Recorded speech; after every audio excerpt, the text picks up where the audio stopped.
If you're a single woman over 40 looking for Mr. Right and you're ready to learn the most underrated dating skill to save time and heartache, you're in the right place. In this episode, as an intuitive love coach, I'm sharing my own personal manifestation tools to find lasting love. You don't want to miss this. Welcome to episode 9. I'm Truly Eleanor, intuitive dating coach, and I'm here to talk about my manifestation tools for love. This is part 2, so you can go back after this and listen to part 1, which is all about archetypes. Today, I'm going to tell you about my personal symbol and what that is and how you can use it for manifesting love. So first of all, why should you listen to me? I've been doing intuitive healing work for over 20 years personally and 18 years professionally. I have a deep understanding of my own intuition. I've been teaching clients for years how to use their intuition and use manifestation tools to find love. So before I get into that, if you want to learn how to use your intuition for dating so you can stop second guessing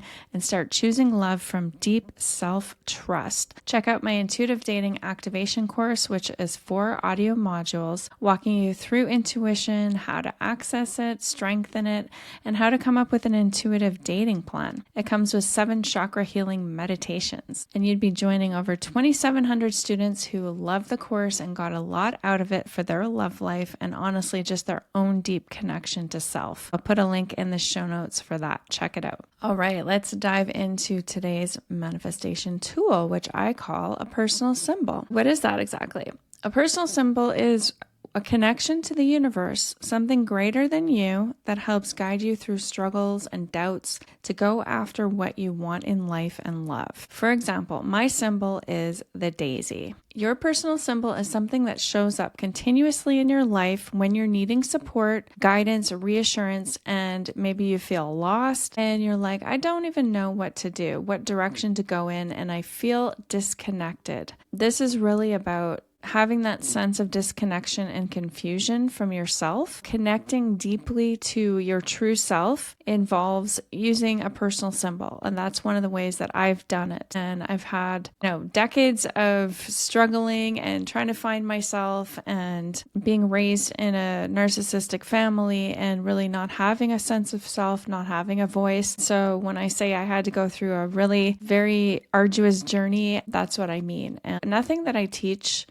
is just from a book or from a theory or something that I spout off to you. It's my own personal experience, my lived experience that I've brought to my clients and working with people around the world to help you through something that I have personally gone through and to help you as a guide to go through that. So one of my most powerful tools is the personal symbol, and that's why I wanted to bring it to you today. And this whole season 3 is all about mastering your intuition to find love and using those deep inner guidance systems rather than just going with your head and going with logic and what other people are telling you to do and kind of going around in circles. You want to get into the habit of being deeply connected to your own heart, your own intuition, and using these tools that I'm teaching you today. When I was doing my deep healing, which I didn't know at the time what I was dealing with, the narcissistic family, until decades later, but I digress. That's going to be in my upcoming book. But for now, I'll say that during my journey, I was just really confused and felt lost. And I started seeing daisies everywhere. There was a giant billboard on the street, a giant painted daisy on the back of a bathroom door in a restaurant, a dog named Daisy.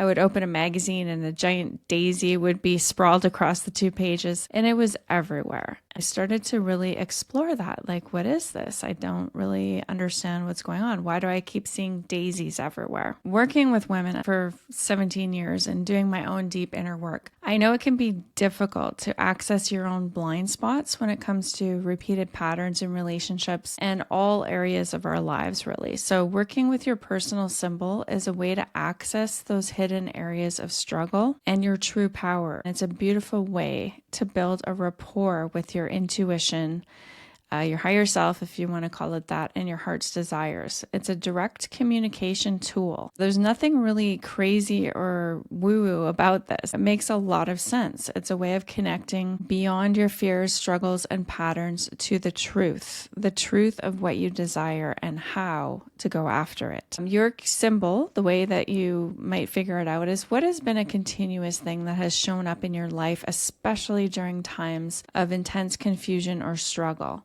What do you see all the time that seems to keep popping up over and over again? Like, oh, why is there always dolphins everywhere? It could be a power animal. It could be a flower like mine. It could be, if you're really into crystals or things like that, it could be a certain crystal. It could be an archetype. My last episode was about archetypes, so you can do a deep dive on that. After listening to this, you can go back and see if your personal symbol is some kind of an archetype, which would be maybe a goddess or a symbolic figure. It could be really anything. It's just something that you feel connected to. Maybe you're very connected to nature and trees or something like that. So it's always like a certain tree or, something like that, or the ocean. It's something that you feel deeply connected to. When you see this symbol, when it comes up, you have a feeling of somehow being supported and held and connected. Look for that feeling of connection. If you always feel a deep sense of connection in your heart to a dolphin, and it keeps showing up, whether it's dolphin,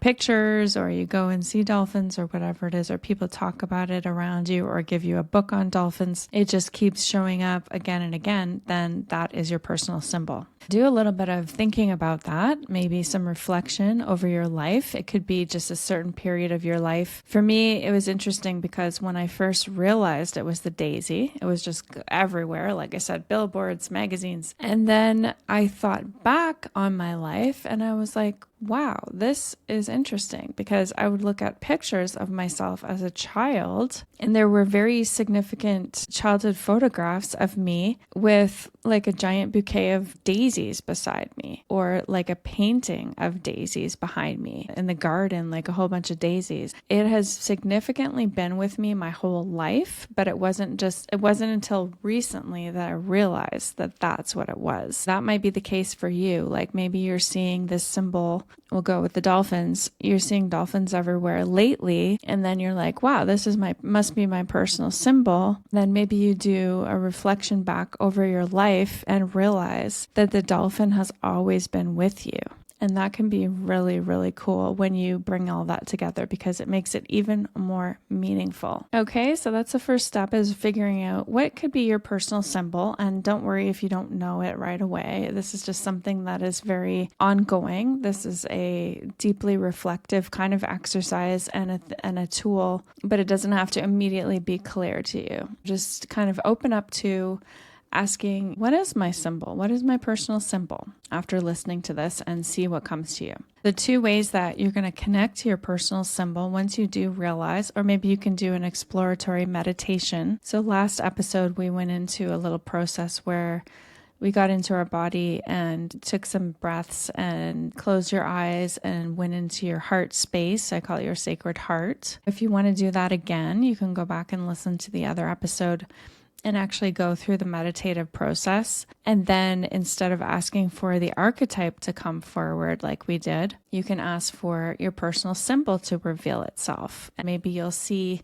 if you aren't clear on that already, you'll find out who or what your personal symbol is by doing the meditative practice. And then ask, what would you like me to know? Ask for a message, listen and observe, and just feel into it. The message won't necessarily be a conversation back and forth. Usually it's very symbolic, and you might have a feeling or see colors or something like that and just feel a certain way. And when you come back into the room and open your eyes, I want you to journal about your experience and write down everything that you observed and felt and went through.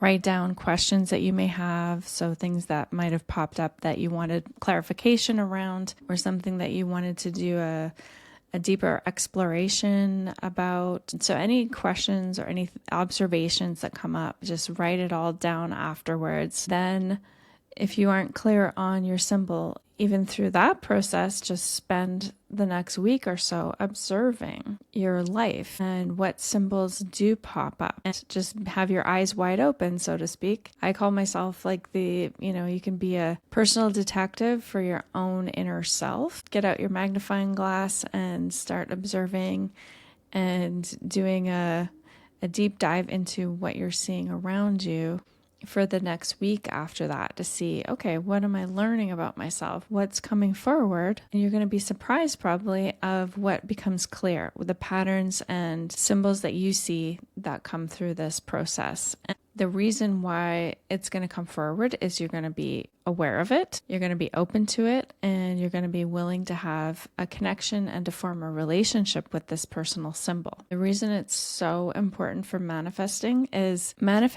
really just a connection to your deeper self and your desires and what you are looking to create in your life and the kind of lifestyle that you want to live, and following your purpose if that's part of it. The only way you can do that is to be deeply connected to yourself. The personal symbol is a bridge to connecting to that desire, the intuition, your felt sense of what you're here to do and what you want to experience in love and life. The personal symbol is a beautiful way to do that. I even went so far as I got a tattoo on my wrist of the daisy, and it reminds me every day that is my connection. If I ever feel lost, if I feel confused, if I feel a sense of disconnection in any way, I always go back to that. It's my anchor. It's my personal connection to myself and something greater than me. It's a beautiful tool to have. Just using these last two episodes, the one before on archetypes and this one, I recommend just diving into exploring those connections. And then we're going to get into more of how to actually use them for manifesting. But right now I want you to just figure this out and see what comes through so that you've connected with your archetypes, that you have your personal symbol, and you're ready to go. And then we're going to talk more about best practices around manifestation and the things that you can actually do. In the next episode is going to be part 3 of my manifesting tools. So we're going to bring it all together and talk about some actual steps that you can take for the manifesting love. The last thing I want to say is take note of when the symbol does appear, when you do say, oh, this is my symbol. What was happening just before that? How do you feel when it appears? For me, I feel calmer. I feel supported. I feel held. I feel like I'm not alone and everything is going to be okay. So yeah, try it out. And if you want to email me about it, I'd love to hear your experiences at info@trulyeleanor.com. If you're ready to go deeper into this practice and do some more intuitive work, you can check out my intuitive dating activation course, which teaches you how to use your intuition to find love. And you get the 7 guided meditations, the Love Goddess Chakra meditations, that will give you a taste of the journey that we went on for the archetypes in the last episode,